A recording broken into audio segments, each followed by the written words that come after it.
Hi YouTube, ACDodd here again, and welcome to part 3 and the final part of the tuning demonstration I did at this year's CMC Riviera run 2025 down at Pentuan Sands.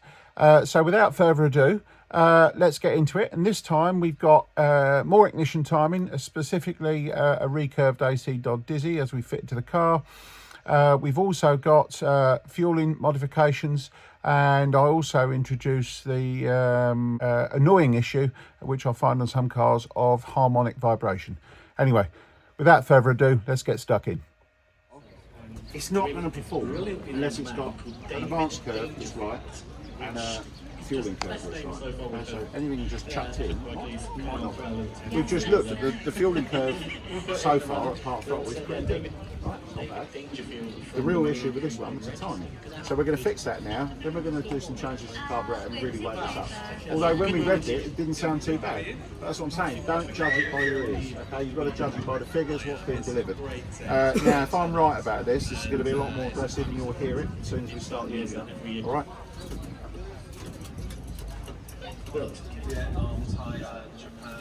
So the other thing is, this guy's got a converter on it, so we're going to use that converter. Just a little wiring converter that changes it from one type of spade to the other. In 20 years and 30 years time. So we all know that electric cars are taking over.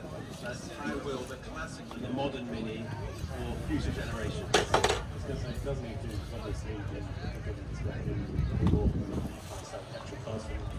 Okay, so we're just going to put that back together for now, and we'll get this running, get it timed in, and then what we'll do is we'll see what the new figures are, and then we can finish the tune. Right, so let's see if it starts. Yeah.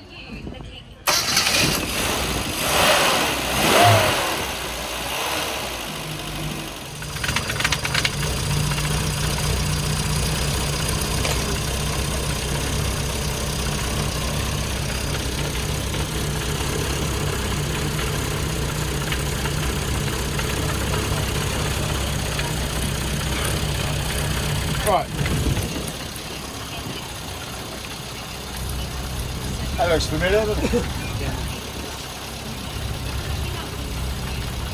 Check it again.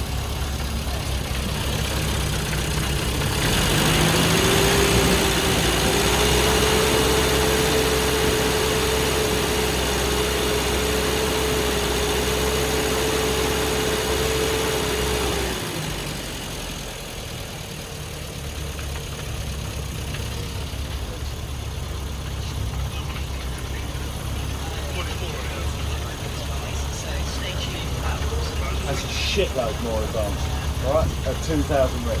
And that's because that's got a much more aggressive advance curve. And as I said to you, this engine needs advance at 2,000 revs because it can't breathe, because it's got a big can.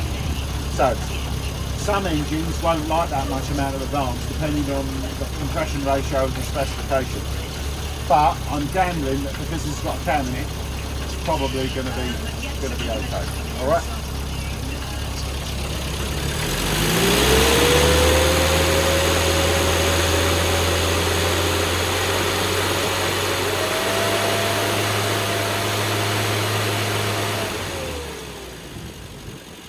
Right, so that one's coming up a bit long.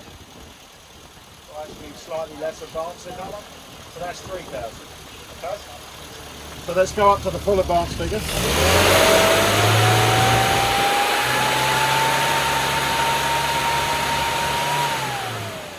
Okay, so that's fully advanced. It's 2 degrees. Alright? So with this engine, it's going to breathe well because it's got a big can. So we need to take a bit of advance out. So I'm going to take 3 degrees out. Okay? That also means that I'm down to 7 degrees at idle. Alright? I'm now down to 21 at 2,000. It takes it across the whole rev range. Which is why it's really important. If you turn the Dizzy, you take timing everywhere. Or you add timing everywhere. Which is why it's very important to go in very small amounts.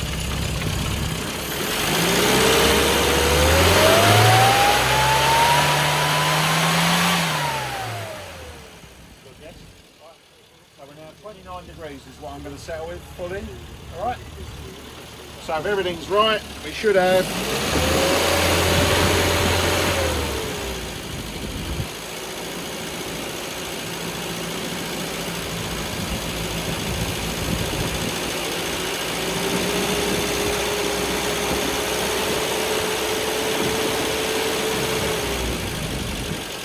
now I've got 22. That's 1 degree between friends. But we've got, you know, a bit more sensible timing, right? 2000, about 22, right? I said originally, if you remember right, it was 15 at 2000. I said we want about 22. Yeah. So I've got 22, all right?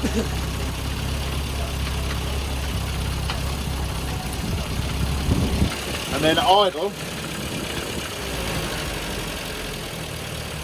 Okay, that's fine. So at idle, it's still actually reading about 10 degrees, which is very odd, because obviously we just knocked it back, right? But this is mechanical maladies and the issues with the timing light and the engine. So things aren't all absolutely perfect when you're trying to work these things out. That's why you don't set the timing at idle. You set the timing where it matters when there's power. So 29 degrees is where I'm going on this one, all right? So now when we put the vacuum in with this distributor, what are we going to get now?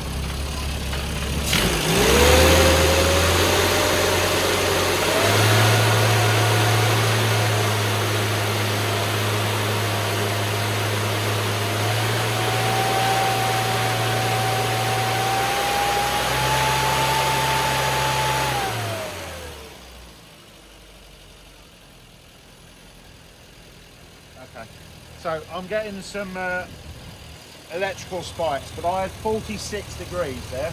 We only had 40 before, so with that new distributor, we're actually getting more vacuum, and that's the whole point of buying a distributor that's curved. So it doesn't just give you mechanical advance, it gives you the right vacuum. So that's now all everything back in. So if we have a listen, how do we think that's going to run then?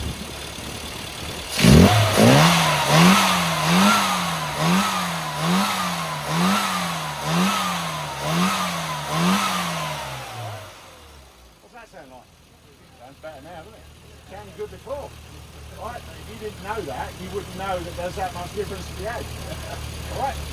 So, now we've proved we're going in the right direction. So what we're now going to do is recheck the fueling, and then obviously now we then need to dial that fueling in to make sure that we got it where we need it.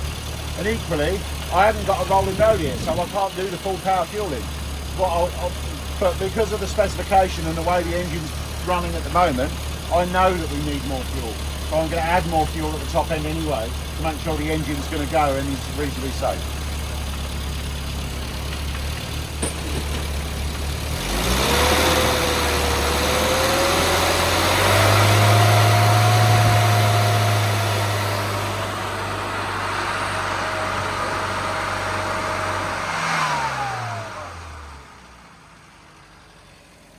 Fuel hasn't changed that much, it's still a bit lean at the top end. So we're going to change the spring now and change the needle and go from there. So I'm not going to mess about, we're going to go for a yellow spring and a BDR needle. Maybe a bit rich at the top end, but I'd rather be rich at full power than not enough. And then we'll just dial in the part throttle and hopefully we should be in the right area.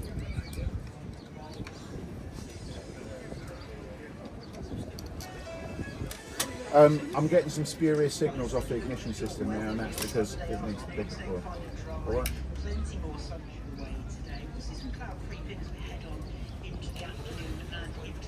So.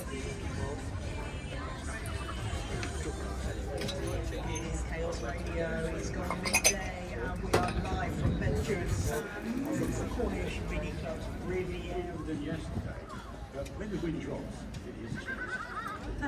yellow spring. Talking to the army person, aren't we? We are doesn't look like a yellow spring, it's much shorter. You think it's going to be bigger. It's not. Now, I told you earlier about how do you know what it is. Ready? In at the bottom. Oh, it's yellow spring. I had one the other day, and I said it's yellow spring, yellow paint on it, looked the same, put it down here at the bottom when it's not yellow spring. He went, They sold it to me as yellow spring. I said, yeah, well, they probably thought it was yellow spring. It's the right size for a yellow spring and it's got yellow paint on it. Doesn't mean so it's yellow spring, right? You have to make sure these things are actually delivering the rated load, all right? Just because it looks right, smells right, it's got the right part number on it, it ain't right until it's proved right. See what I mean? Any part you fit to a Mini, especially when it comes to tuning, do the same thing with, right? It's not right until it's proved to be right. So, we'll take that needle, put it on there, so we don't need that anymore. And we're going to change it for something a bit richer, or a lot richer, at the top end of the rev range. So this is a BDR needle. Again, I don't know how it's going to fuel across the rev range, because I don't know the wear on this carburetor, how hard the engine's pulling on the jet. I don't know exactly the size of the jet in the car. Right? Nobody knows that, so what you do is put it and measure it. You don't just put it in and go, that'll be fine now. Because that's what everybody else does. Or just put it in, turn the screw, it's fine. No. So let's get this connected. Get that in. So now we've got a BDR needle, we've got a yellow spring. Now we've got to put it in and measure what it's actually doing. There's one thing it will do is deliver a lot more fuel when it's at full power.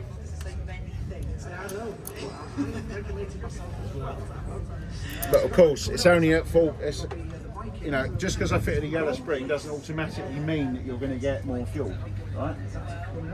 Because if this engine doesn't breathe enough, it won't pull the piston open far enough to get further down the needle where the rich bit is, right? So don't just assume that that's going to be right. No, it might not be fully open. That's where a rolling road comes in, and you can monitor what's going on. Or if you had a wideband fitted in your car, you go for a drive and then understand exactly what's going on. Right, we'll start it up.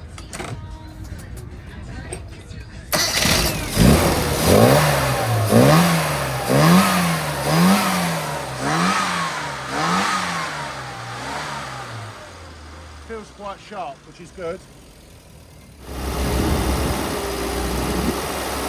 Too rich.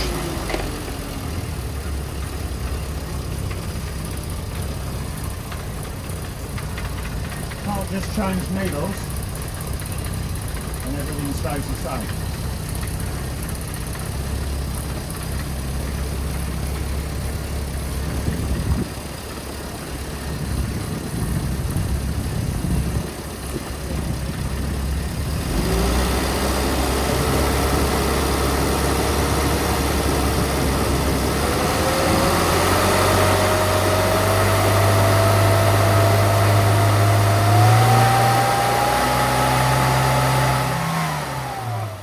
Interestingly, you've got the same fueling bump, which is very interesting.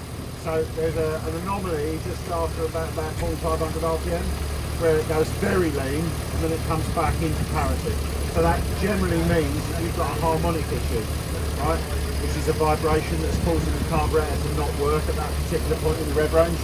So if you balance the flywheel, I don't think you did.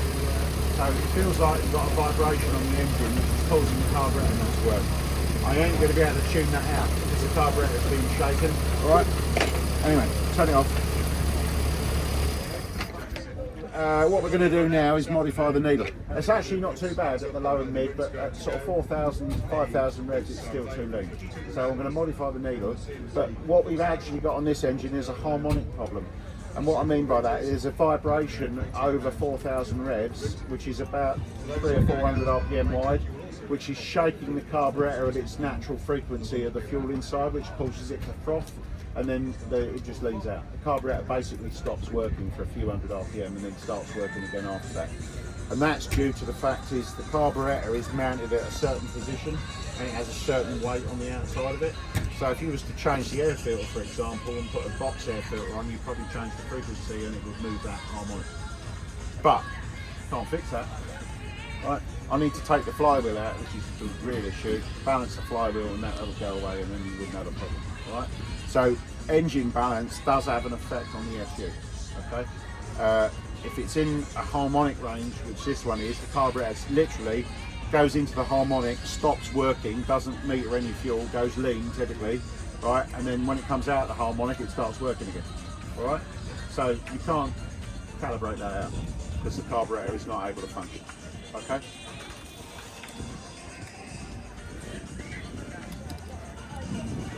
So what we're going to do is we're going to add some fuel. Skoda, Yankee X-ray Kilo, which is parked by the bottom gate on the site. If you could possibly come over to the Mini Club site, please, or tent, your car needs to be moved. So that's grey Skoda.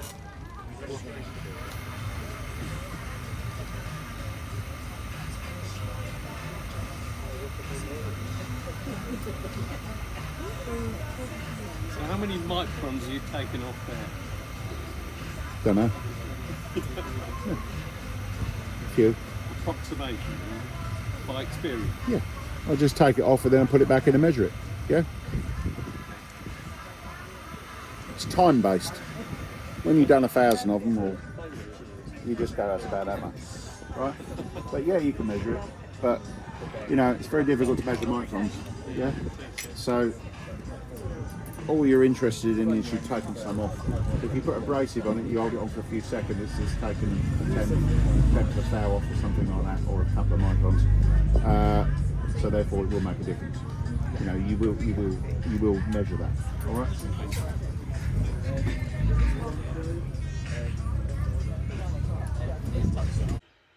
Okay, so that ends the footage. As I said at the beginning of part one, I didn't quite have a full set of footage for this one, purely because I lost my camera person at the end. We ran out of time.